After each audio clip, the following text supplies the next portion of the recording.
새해 복 많이 받으셨죠? 새해가 시작된 지 3일이 지나면서 4일째를 맞이합니다. 2015년 새해 첫 번째 주일을 맞이해서 예배를 드리시는 여러분 모두에게 새해에 영원히 잘됨같이 여러분의 범사 모든 일에 형통케 되시기를 간절히 축복합니다. 새해가 되면 괜히 누구나 다 새해 소원이 있고, 또 새해가 되면 내가 꿈꾸었던 그 소원들이 이루어질 것 같은 그런 생각 속에서 우리가 살아가면서 괜히 생각만 해도 힘이 나고 용기가 되는 것이죠. 그러나 새해가 되었다고 해서 모든 사람들이 다 희망에 벅차 있을 것이라고 하는 상상은 잘못된 것일 겁니다. 특별히 2014년이 자신의 삶 속에서 행복하고 참 어두웠던 시간이었다고 한다면, 그런 정점에서 다시 2015년을 바라보는 사람들의 심정은 정말 착잡하게 이룰 수 없을 것이고, 또 내가 이 2015년을 어떻게 살아야 할 것인가 라고 하는 그러한 좌절감, 시기, 낭망, 낙심, 또 이런 마음으로 우리에게 새해를 바라보는 사람들도 함께 있을 것입니다. 자, 여러분들은 어떠십니까? 2015년이 되어서 여러분들의 삶이 획기적으로 뭔가 변화될 것 같은 전개가 될 만한 그런 꿈을 갖고 2015년을 시작을 하셨습니까? 아니면 2015년이라도 뾰족할 수가 있겠나? 그냥 2014년 때 살던 그때대로 그냥 그렇게 살아가지. 여러분, 그렇게 생각하면서 오늘을 맞이하셨나요? 저는 이와 같은 상황 속에서 어떤 사람들에게는 새해 첫날이 희망이요 소망으로 바라보는 시작하는 그런 사람들이 있는 반면에, 또다시 밀려오는 절망과 괴리감 속에서 낙심 속에서 새해를 바라보는 사람들이 있을 것입니다. 자, 이런 상황에서 제가 여러분들에게 목사로서 이러한 상황 속에 있는 여러분들에게 드려야 할 말씀이 무엇일까를 깊이 생각하면서 우리 신년 축복 새벽기도 7번 갔고요. 그 다음에 오늘 주일까지 포함해서 8번에 걸쳐서 하나님의 말씀, 그 능력이라고 하는 주제로 함께 말씀을 준비하면서 나누기를 원합니다. 그래서 괴로운 인생 속에서도 하나님의 말씀이 임하는 삶이 어떻게 변화되어 가는지를 하나님께서는 바로 여러분들을 선택하셔서 여러분들로 하여금 그 역사를 이루어 나가시기를 원하시고 계시다는 사실을 잊지 마시는 여러분들이 되시기를 바랍니다. 좌절과 실망 가운데 있다 할지라도 우리를 구원하시고 하나님의 사랑 안에서 이끌어 가시는 성령님의 역사하심에 우리가 몸과 마음을 맡기어 이제는 내 생각과 내 뜻대로 새해를 살아가는 것이 아니라 나에게 임하신 하나님의 말씀, 나에게 임하신 그 하나님의 뜻에 따라서 살아가게 될 때는요, 저와 여러분들의 삶 속에서는 모든 것이 변화될 수 있는 그런 하나님께서 허락하시는 엄청난 능력이 우리와 함께하는 그런 새해가 될 줄로 저는 그렇게 확신을 합니다. 그래서 새해 첫날 가장 중요한 시간에 저는 하나님의 말씀을 통해서 하나님의 말씀이 왜 우리에게 능력이 되는가, 그 이유에 대한 말씀을 살펴보기를 원해서 오늘 주일은 하나님의 말씀이 왜 우리에게 능력이 되는가, 그 원인에 대한 이야기를 찾아보고요. 또 이제 시작했습니다. 금요일, 토요일, 신년 2번의 새벽기도가 지나고 이제 5번 남았습니다. 마지막 5번 남아있는 이 새벽기도 시간에 여러분들 부지런히 열심히 참석하셔서 하나님의 말씀이 내게 왜 능력이 되는지에 대한 그 이유를 함께 찾아가면서 올해 2015년에는 작년과 다른 엄청난 삶의 변화, 이 변화라고 하는 것이 좋은 쪽으로 하나님의 선한 역사가 이루어지는 그런 삶의 모습으로 나타날 수 있는 그런 한 해가 되시기를 주님의 이름으로 간절히 축복합니다. 여러분, 이 세상에서 가장 큰 힘이 무엇이라고 생각하십니까? 제 생각에는 아마 사람의 지혜, 사람의 능력이 이 세상의 그 어떤 것보다도 가장 큰 힘이다, 그런 생각을 하게 됩니다. 그런데 그 사람의 힘 가운데에서도 하나님의 말씀 안에서 변화된 사람의 힘은요, 이 세상이 감당할 수 없는 엄청난 힘을 나타나게 됩니다. 그래서 하나님께서는 이 세상에 수많은 인생들이 있지만은 때에 따라서 시대에 따라서 한 사람의 변화를 통해서 이 세상의 역사를 하나님께서 원하시는 성령의 역사를 이끌어가시는 그런 모습을 우리는 보게 되죠. 초대교회에 예수님이 아니셨다면 그저 물고기만 잡다가 인생을 마감했어야 할 베드로에게 어느 날 예수님께서 다가와 주셔서 그를 택하셔서 그를 자신의 제자로 삼으셨습니다. 그에게 말씀을 가르쳤습니다. 그리고 그에게 끊임없는 하나님의 사랑을 베풀어 주셨습니다. 이러한 그리스도 예수의 말씀과 하나님의 함께하심의 역사하심을 이 베드로가 체험하고 깨달았을 때 그 한 사람의 변화로 말미암아 예루살렘과 유다가 초대교회의 부흥의 역사를 이뤄가는 그 모습을 우리는 사도행전 속에서 만날 수 있게 됩니다. 또한 사도 바울 한 사람의 회심, 한 사람의 변화로 말미암아 온 복음이 유럽까지 확산되어지는 그런 놀라운 역사를 우리는 사도 바울이 직접 기록한 서신서들을 바라보면서 사도 바울이 얼마나 하나님의 영광을 위하여 노력하고 애쓴 사람인가를 우리가 볼 수 있게 되는 것이죠. 오늘 저와 여러분들이 구약 가운데에서 역대하 이 책 가운데에서 우리에게 보여주는 한 사람의 모습을 우리는 보게 됩니다. 이 한 사람의 변화로 말미암아 이스라엘이라고 하는 이 민족의 변화를 가져오게 되는 능력을 우리는 엿볼 수가 있습니다. 하나님은 자신의 거룩하심을 이스라엘 백성들을 통해서 이 세상에 드러내고자 원하셨습니다. 그래서 이스라엘 백성들을 선택해 주셔서 하나님의 사랑의 길로 인도하셨고 하나님의 능력을 체험할 수 있는 가장 첫 번째 민족으로서 이스라엘 백성들에게 은혜를 베푸셨습니다. 그런데 이스라엘 백성들이 하나님의 은혜를 버리고 아무런 힘도 없고 도움을 주지 못하는 우상에게 마음을 빼앗겨버리고 말습니다. 그래서 이스라엘 백성들이 하나님을 버리고 우상을 숭배했는데 온 가나안 땅에 뿐만 아니라 하나님의 성전에도 우상을 세워서 섬겼습니다.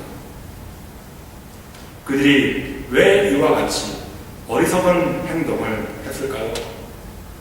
우상을 숭배하는 세월이 길다 보니까 그만 하나님의 율법의 책을 분실해버리고 말았습니다.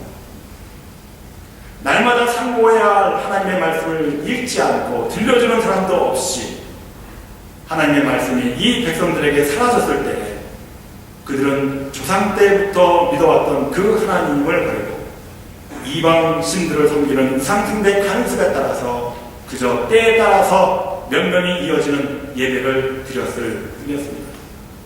이러한 세월이 지속되다 보니까 이스라엘 백성들의 마음이 돌처럼 굳어지기 시작했습니다. 그런데 하나님은 이러한 시대 속에서 8살밖에 되지 않았던 요시야 왕을 세우셨습니다. 그 아버지 암몬과 할아버지 므낫세는 우상 숭배의 앞장들이었습니다. 그러나 그럼에도 불구하고 하나님은 이 어린 요시야의 마음에 은혜를 베푸셔서 모든 우상을 다 제거하도록 하셨습니다. 그리고 성전의 허술한 것을 수리하도록 하였는데 이 수리를 위해서 전에 연보할 돈을 꺼냈다가 여호와의 율법의 책을 발견하게 되었습니다. 그때 요시야 왕의 나이가 26살이었습니다. 이 율법책을 왕 앞에서 읽을 때 이스라엘의 죄를 생각하면서 옷을 찢으며 통곡했습니다. 왕의 마음에 회심의 큰 부흥의 역사가 일어난 것입니다. 하나님은 요시야의 이런 모습을 보시고 요시야가 사는 날 동안에 재앙을 내리지 않도록 약속하셨습니다. 왕은 하나님의 뜻을 온 백성에게 알게 하기로 결심하고 모든 백성들을 성전 앞에 불러모았습니다. 그리고 백성들에게 이 율법의 책을 읽어주었습니다. 이 말씀을 들은 백성들의 마음이 하나님께로 향하기 시작했습니다. 왕과 백성들은 하나님 앞에 언약을 세웁니다. 마음을 다하고 성품을 다하여 여호와를 순종하고 이 계명과 법도와 율례를 지켜 이 책에 기록된 언약의 말씀을 이루라고 약속하고 나섰습니다. 이 거룩한 영적인 부흥운동이 온 유다에 퍼져나가기 시작했습니다. 전에 다윗이 통치한 이후로 이렇게 큰 영적인 부흥이 일어난 적이 없었습니다. 이제 그동안 잘못되었던 것들을 바로잡게 되었습니다. 여호와의 언약궤가 다른 곳에 놓여 있었는데 지성소에 다시 안착됩니다.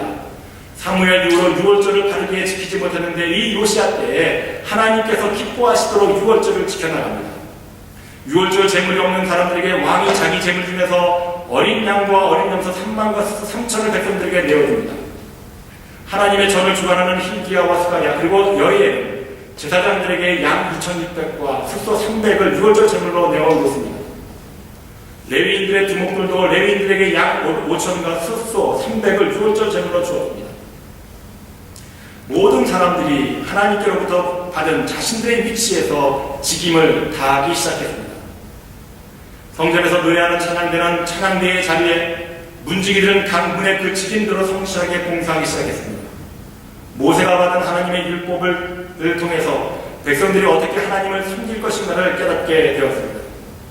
그동안 얼마나 자신들이 하나님을 멀리하고 마음대로 살았다는 것을 말씀이 읽혀지는 동안에 철저하게 깨닫기 시작했습니다. 그 깨달음으로 말미암아 백성들의 마음의 변화가 되기 시작했습니다. 백성들에게는 유월절 양이 없었습니다. 그래서 있는 자들만이 유월절을 지켰습니다.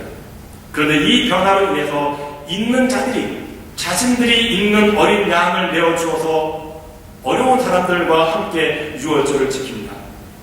노래하는 찬양대원들은 자신들의 자리를 떠나는데 하나님의 율법의 책을 듣고 보니 자신들에게 주어진 임무가 노래하는 것임을 알고 다시 그 자리로 돌아옵니다. 성전의 문을 지키는 자들도 마찬가지였습니다. 자신들의 자리를 떠났는데 율법을 통해서 자신들의 자리가 문을 지키는 자임을 깨달았습니다. 그래서 다시 그 자리로 돌아갑니다. 이스라엘 백성들이 하나님 앞에서 자신들의 본래의 말씀들로 찾아 돌아가는 것을 우리는 말씀을 통해서 볼 수가 있게 됩니다. 사랑하는 성도 여러분, 오늘 이 시대에는 모든 수많은 주를 믿는 백성들이 하나님을 멀리하고 자신의 위치에서 하나님을 섬겨야 할 자리에서 하나님을 온전히 숨기지 못하고 뿔뿔이 자신들이 뜻대로 원하는 대로 세상 속으로 돌아가서 이제는 교회는 예루살렘 성전과 같이 껍데기뿐 하나님께 드리는 예배가 아닌 예배 속에서 오히려 우리들의 이기심과 욕망을 키워가는 도구로 전락된 것이 이미 오래전 이야기입니다. 이러한 상황 속에서 오늘 본문 말씀이 우리에게 주는 교훈은 무엇입니까? 이스라엘 백성들의 변화의 원인이 어디에서부터 출발되었습니까? 잃어버렸던 하나님의 율법의 책을 꺼내어 다시 읽는 동안에 그 백성들의 마음에는 변화가 새롭게 이루어져서 자신들이 가야 할 원래의 자리로 돌아가게 된 것입니다. 그렇다고 한다면 오늘 이 시대의 저와 여러분에게 다시 한번 새롭게 우리의 마음을 다잡고 집중하고 온전히 섬겨야 할 그것이 무엇이겠습니까? 두말할 것도 없이 그것은 우리가 우리 손에서 멀어진 그 자리에 우리가 즐겨하며 우리 가운데에서 유익한 탐닉함으로 수단과 도구를 가리지 않고 내 손에 채워져 있는 것, 이것을 멀리하고 다시 멀어졌던 하나님의 말씀을 우리 손 안에 가져와야 될 줄로 믿습니다. 그러므로 저와 여러분들이 2015년 한 해 동안 하나님의 말씀에 모든 삶을 집중하시는 여러분들이 되시기를 바랍니다. 그래서 이스라엘 백성들이 원래 자신들의 자리에 돌아가서 자신들이 섬겼던 그 하나님을 온전히 섬김으로 이스라엘의 영적인 각성 운동이 부흥을 일으켰던 것처럼 우리 한사랑교회 모든 성도들이 하나님의 말씀 안에 나의 삶의 목적과 원인을 찾아서 우리가 섬기는 우리의 위치 속에서 하나님을 온전히 섬김으로 이 시대에 정말 참다운 부흥의 역사가 우리 한사랑교회를 통해서 이루어지시기를 주의 이름으로 간절히 축복합니다. 그렇다고 한다면 본문 속에서 우리에게 보여주고 있는 이스라엘 백성들의 자신의 본래의 자리로 찾아가게 하는 변화의 원인이 어디에 있었는지에 대해서 한번 생각해 보기를 원합니다. 첫째는 이스라엘의 모든 백성들이 전에 모였다는 겁니다. 오늘 본문의 30절 전반부의 말씀에 보니까 이에 여호와의 전에 올라가매 유다 모든 사람과 예루살렘 거민과 제사장들과 레위 사람들과 모든 백성이 물론 노소하고 다 함께 한지라. 함께 한 자리에 모였습니다. 무엇을 목적으로? 하나님 앞에 잃어버렸던 말씀을 다시 찾고 그 말씀을 듣기 위하여 모이는데 남녀노소를 불문하고 다 한 자리에 모여있는 모습을 우리는 보게 되는 것이죠. 요시야 왕은 역대하 34장 19절 말씀에 보면은 하나님의 말씀을 들었을 때에 자기 옷을 찢었다고 했습니다. 이 말씀은 하나님 앞에서 자신의 잘못을 철저하게 회개했다는 뜻입니다. 하나님께서 요시야 왕의 이 같은 회개로 심판을 면하게 하셨습니다. 아무리 잘못한 일일지라도 회개함으로 하나님께 용서받은 은혜를 경험한 요시야 왕은 이스라엘 백성들 가운데서도 이와 같은 하나님의 은혜가 임하기를 간절히 바랬습니다. 그래서 이스라엘 모든 백성들을 하나님의 전으로 불러 모으게 한 것입니다. 그러므로 하나님의 은혜를 깨닫는 사람은 그 은혜를 다른 사람과 함께 나누려는 마음을 갖게 된다는 것이죠. 이 모습이 하나님의 말씀을 통해서 변화된 사람들의 아름다운 모습이며 바로 이것이 하나님의 능력인 것입니다. 오늘 여러분은 하나님의 성전에 모였습니다. 오늘 이 자리에서 우리가 해야 할 일이 무엇입니까? 바로 하나님의 은혜를 체험하는 일입니다. 예배 순서를 통해서 기도와 찬양과 말씀을 통해서 하나님의 은혜를 체험하시는 여러분들이 되시기를 바랍니다. 여러분들에게 예배를 드리는 도중에 예배에 방해가 되는 것이 있다면 그것에 신경을 쓰지 마시고 오직 하나님의 은혜를 체험하려고 하는 일에 예배에 초점을 맞추시는 여러분들이 되시기를 바랍니다. 왜냐하면 하나님의 은혜를 체험한 사람들만이 세상에 나아가서 하나님의 은혜를 함께 나누며 살아가는 사람이 될 수 있기 때문입니다. 왜냐하면 그 사람에게만 하나님의 능력이 함께 하시기 때문입니다. 예배를 통해서 들려주시는 하나님의 말씀을 통해서 여러분들에게 하나님의 능력이 임함을 믿으시고 2015년 하나님께 드리는 예배에 보다 집중하시는 여러분들이 되시기를 바랍니다. 두 번째로 성전에 모였을 때 이들이 무엇을 했습니까? 하나님의 말씀을 모두 읽었습니다. 오늘 본문의 30절 후반절의 말씀에 보니까 왕이 여호와의 전 안에서 발견한 언약책의 모든 말씀을 읽어 무리의 귀에 들리고 이렇게 기록되어 있습니다. 저는 이 부분에서 모든 말씀이라는 그 모든이라는 것에 제 마음을 빼앗기기 시작했습니다. 백성들이 이 모든 말씀을 읽었을 때 얼마나 지루했을까, 얼마나 지체했을까 라는 생각을 하게 되었습니다. 왜냐하면 여러분 생각해보세요. 모세의 율법책이 얼마나 두꺼운 책입니까? 이 말씀을 하나도 빠짐없이 이 모든 말씀들을 읽어 내려갔을 때 백성들이 하나같이 그 자리에 함께 모여서 이 말씀을 듣는 일에 집중했다는 겁니다.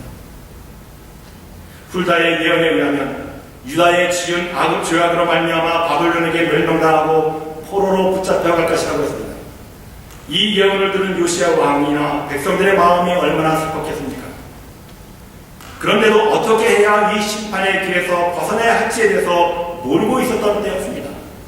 바로 그때에 하나님의 말씀이 담겨져 있는 율법책, 즉 이스라엘 백성들이 다시 살 수 있는 기책이 담겨져 있는 말씀을 발견하게 된 것입니다. 그때의 감격과 기쁨이 얼마나 컸겠습니까? 만약에 여러분들에게 실패와 좌절 속에서 인생의 쓴맛을 보고 있는, 그래서 괴로움에 지쳐있는 우리들에게 하나님의 말씀을 모든 말씀을 한번 다 읽으면 하나님의 역사가 너와 함께 이루어지겠다, 그렇게 하나님의 음성이 들릴 때 여러분들은 이 말씀을 읽겠습니까? 읽지 않겠습니까? 여러분들이 하나님의 말씀을, 이 모든 말씀을 읽지 않는 이유가 도대체 어디에 있습니까? 하나님의 말씀을 단 한 번도 한 줄도 읽어보지 못한 채 신앙생활을 막연하게 하고 있는 그 담대함은 도대체 어디에부터 나온 욕심입니까? 하나님의 백성이라고 한다면 하나님의 뜻이 무엇인지, 하나님께서 기뻐하시고 즐거워하시는 일들이 무엇인지 그 모든 것이 담겨져 있는 이 하나님의 말씀을, 모든 이 말씀을 읽어야 우리의 삶의 방향이 나오고 우리가 나아가야 할 길을 찾는 것 아니겠습니까? 여러분들의 삶의 지표를 하나님의 말씀으로 삼으시는 여러분들이 되시기를 바랍니다. 이스라엘 백성들이 오늘 본문의 말씀 속에서 그저 성경 한 구절 자신들이 원하는 말씀만 찾아서 읽은 것이 아니라 성경을 송두리째 모두 다 읽었다고 성경은 오늘 우리에게 증언하고 있습니다. 그러므로 사랑하는 성도 여러분, 여러분들이 죽음 앞에서 벗어날 새롭게 살아갈 길이 바로 여기에 있음을 명심하시고 이것이 바로 여러분들을 위해서 수없이 많은 사람들을 통해서 기록하신 하나님 말씀이라는 사실에 여러분들의 믿음을 가지시고 올 새해 동안, 한 해 동안 이 하나님의 모든 말씀들을 주저없이 다 읽으시는 여러분들이 되시기를 바랍니다. 여러분의 생명에 관한 책입니다. 여러분들이 살아갈 수 있는 길에 대해서 해법을 제시할 수 있는 그러한 능력의 책입니다.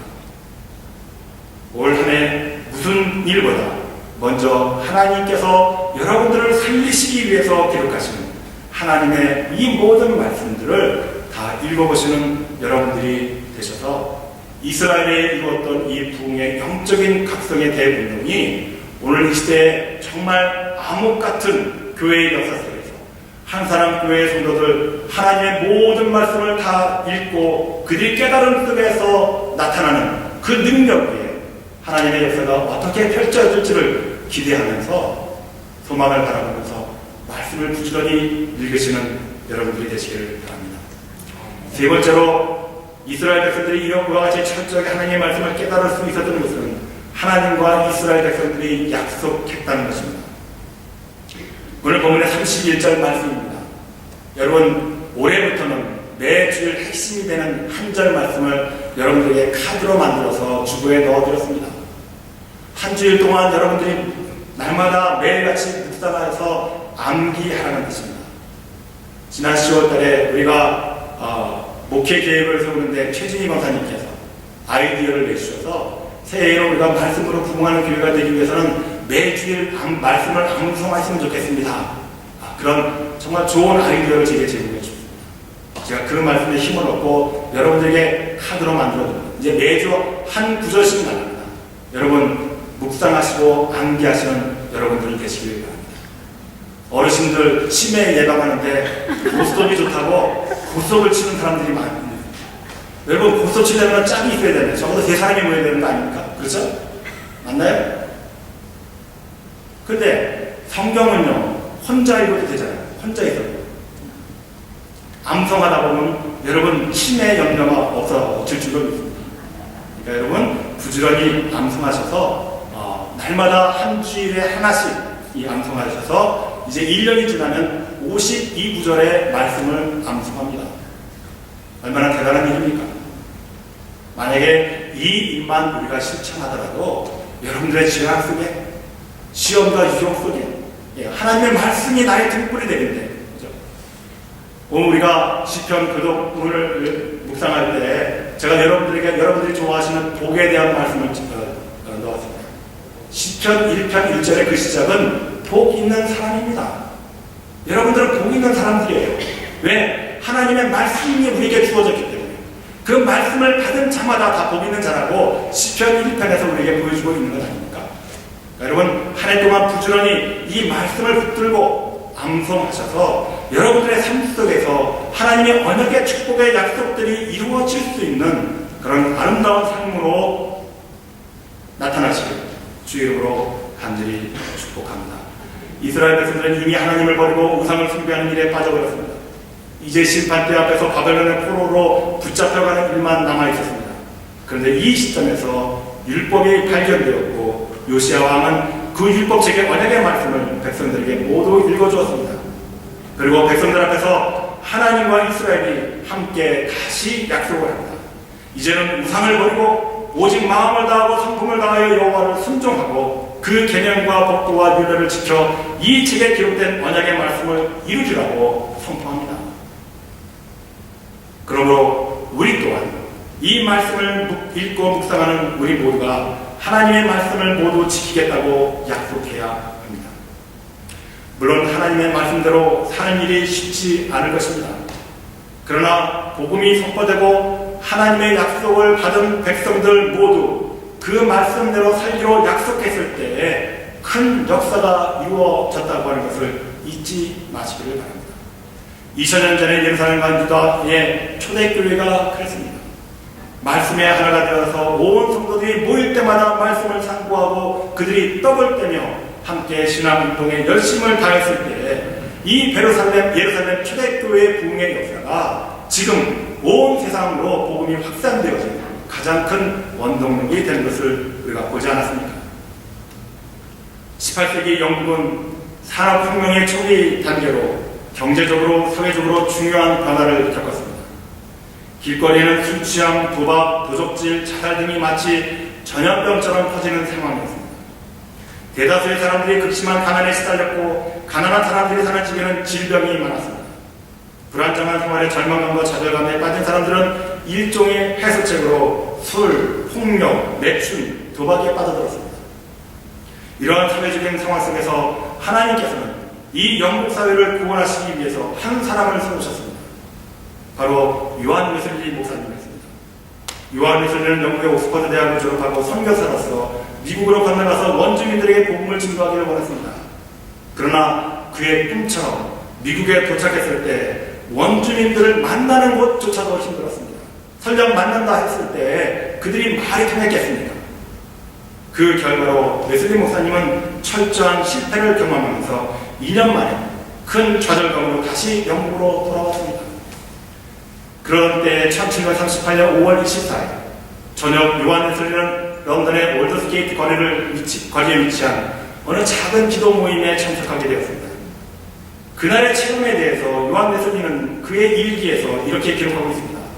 저녁에 마음이 별로 내키지 않았으나 나는 올드스게이트가에서 모이는 한 교회의 집회에 참석했다. 그때 어떤 사람이 로마서에 대한 루터의 서문을 읽고 있었다. 8시 45분쯤 되었을 때 나는 그리스도를 믿는 신앙을 통해 하나님께서 우리 마음에 역사하심으로써 일어나는 변화에 대하여 설명할 때 내 마음이 이상하게 뜨거워지는 것을 느꼈다. 내가 그리스도를 믿고 있었고 그때는 나는 예수 그리스도를 통해서만이 구원을 얻을 수 있다는 확신을 얻게 되었다. 그리고 그리스도께서 내 죄를 사해 주시고 나 같은 죄인마저도 또한 죄와 사망의 법에서 구원해 주신다는 확신을 가지게 되었다. 이와 같은 회심의 변화가 모라비안 성도라고 하는 그 성도들이 작은 기도의 모임 속에서 로마서 서문을 들었을 때 벌어진 상황이었습니다. 하나님의 말씀을 들을 때 그 말씀은 우리에게 능력이 되어서 하나님께서 이 세상을 구원하시기 위한 그에게 쓰임받는 사람으로 불리심을 받는다는 사실을 명심하시는 여러분들이 되시기를 바랍니다. 우리가 성전에 나와서 하나님의 말씀을 묵상하고 읽을 때마다 왜 뜨거운 감동과 은혜를 받습니까? 그 일을 통해서 하나님께서는 여러분들에게 주시고자 원하시는, 하나님께서 이루고자 원하시는 일들이 분명히 있다는 사실입니다. 이러한 웨슬리 목사님의 개인적인 영생의 구원의 확신을 체험한 이 목사님이 그때부터 목회가 달라지기 시작했습니다. 한 교회 안에서 오는 성도들을 영접하면서 목회하는 것이 아니라 어디든지 필요에 따라서 달려가서 설교하고 그것에서 목회하는 순례의 목회를 시작하게 되었습니다. 자신의 모교인 옥스퍼드 대학생들 앞에서 설교를 했을 때 확실한 믿음으로 완전한 구원을 받는다는 이것이 설교 내용의 전부였습니다. 그런데도 학생들은 가슴을 움켜잡고 대굴대굴 부르며 회개하는 역사가 일어났습니다. 뉴게이트 감옥에서도 거저주시는 구원이라는 제목으로 수많은 죄수 앞에서 설교했습니다. 웨슬리 목사님이 믿음의 구원을 크게 외치자 여기서도 수많은 사람들이 대굴대굴 부르기 시작했습니다. 그의 말은 칼날처럼 사람들의 가슴에 박혀들고 많은 나무를 태우는 뜨거운 불길과 같았습니다. 요한 웨슬리는 희망을 잃었던 그들에게 말씀으로 희망을 되찾게 해주었고 의심에 가득 찬 그들에게 확신을 갖게 하고 종교가 한낱 차갑고 생명력 없던 일과에 불과했던 그들에게 경건심과 뜨거움을 체험하도록 도와주었습니다. 이와 같은 부흥의 원인에 대해서 요한 웨슬리 목사님은 늘 하나님 나에게 이 책을 주소서, 내가 어떤 희생을 치르고라도 이 책의 메시지를 받게 하소서, 그리하여 이 책이 참으로 나의 책이 되게 하소서, 그리고 나로 이 책의 사람이 되게 하소서, 이렇게 고백하고 있습니다. 그래서 그 당시 영국 사람들은 웨슬리 목사님을 성경이 만든 사람이라고 하였고 메소디스트라고 하는 명칭이 생겨나게 된 것입니다.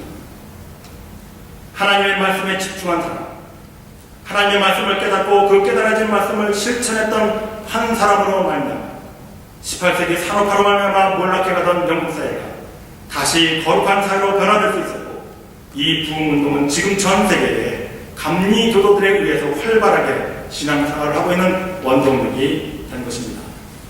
오늘 본문의 말씀 속에서도 하나님의 말씀을 들었던 백성들이 그 말씀을 실천하고 있음을 우리는 보게 됩니다. 32절과 33절의 말씀을 보십시오. 예루살렘과 베냐민에 있는 자들로 다 이에 참가하게 하며 예루살렘 거민이 하나님 곧 그 열주 하나님의 언약을 쫓습니다. 이와 같이 요시아가 이스라엘 자손에게 속한 모든 땅에서 가증한 것을 다 쟁하여 버리고 이스라엘의 모든 사람으로 그 하나님 여호와를 섬기게 하였으므로 요시아가 사는 날에 백성이 그 열주의 하나님 여호와께 복종하고 떠나지 아니하였다. 하나님의 말씀을 깨닫고 그 말씀을 실천하고자 노력했을 때 하나님께서는 끝까지 그 백성들을 붙들어 주셨고 그 백성들의 평안의 길로 인도하셨음을 우리는 보게 됩니다. 사랑하는 성도 여러분, 교회에 예배에 참여하셔서 좋았더라, 예배가 너무 좋았더라만 말씀하지 마시고 좋았던 그 말씀을 내 마음 가운데 담고 세상에 나가서 실천하시는 여러분들이 되시기를 바랍니다. 이웃을 도와주라고 했으면 이웃을 도울 수 있는 노력을 베푸시는 여러분들이 되시기를 바랍니다. 내가 가진 것을 계산하지 말고 하나님께서 나에게 오늘 주신 이 말씀을 붙들고 주님, 그렇습니다. 내가 이제까지 평생 다른 사람을 도와본 일이 없습니다. 그러나 하나님의 말씀을 통해서 세상 사람들을 도와라 하시니 하나님 나라에게 도울 길을 열어주셔야 되지 않겠습니까? 그렇게 기도하시면서 이 성전을 떠나서 세상의 모든 어떤 형편 가운데서 사람들에게 도움을 줄 수 있는 인생으로 남으시는 여러분들이 되시기를 바랍니다. 말씀의 능력이 우리에게만 담겨져 있는 것이 아니라 이 세상에는 아직도 이 말씀을 사모하는 죽어가는 영혼들이 많이 있음을 기억하시는 여러분들이 되시기를 바랍니다. 왜 여러분들만 은혜를 체험하셔야 됩니까? 왜 여러분들만 이 성전에 앉아서 하나님을 찬양하며 하나님을 노래해야 합니까? 세상에 죽어가는 영혼들이 얼마나 많습니다. 2015년 한 해가 이와 같은 가슴에 맺혀있는 하나님의 한을 풀어드리는 여러분들이 되시기를 바랍니다. 무엇으로? 말씀을 통해서. 하나님의 말씀은 분명히 능력입니다. 우리를 새롭게 변화시켜 주시고 우리에게 주어진 역사를 새롭게 쓰여질 주인공들을 찾고 계시는 분이 바로 하나님이라는 사실을 명심하시고 그 하나님의 말씀에 붙들려 사시는 여러분들이 되시기를 바랍니다.